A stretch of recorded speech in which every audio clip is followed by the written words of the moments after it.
So last night, Yankee fans were upset, and I think they were warranted to be so.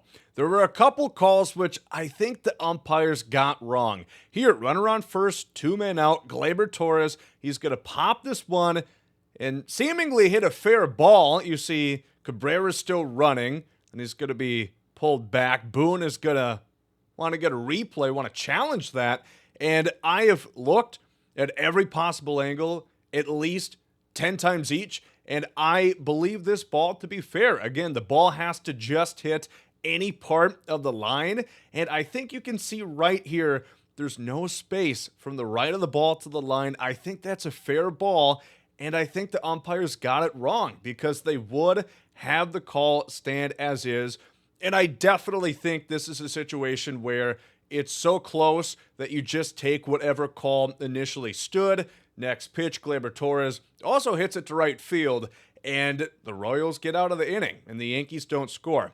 Maybe we're going to have to go to the tennis, Hawkeye line system to figure this one out. But that wasn't the only call in the 7th. Full count to Judge, runner on first base, a big opportunity for the Yankees to try and push across another run.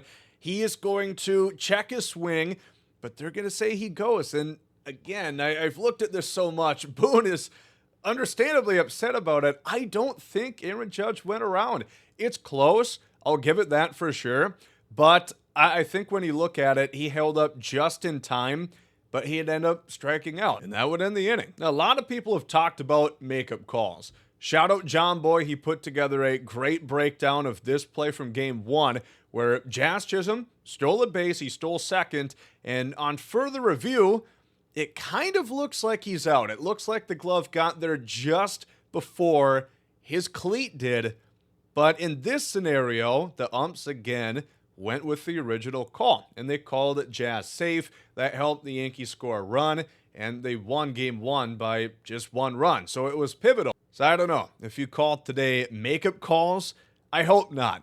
I hate those. If you get a call wrong, just make sure you get the next one right. Anyway, it wouldn't really matter. The Yankees still would win, and I got to give Giancarlo credit. He played great. We talked about his running efforts. Of course, he's not very spry anymore, and he had not been hitting, but today he did. He had a big home run, which was the go-ahead run that would help the Yankees go on and win this game, so that was huge as he's looking pretty good trotting around the bases there. Earlier in the game, he clubbed this double over into the left field gap that would score Juan Soto.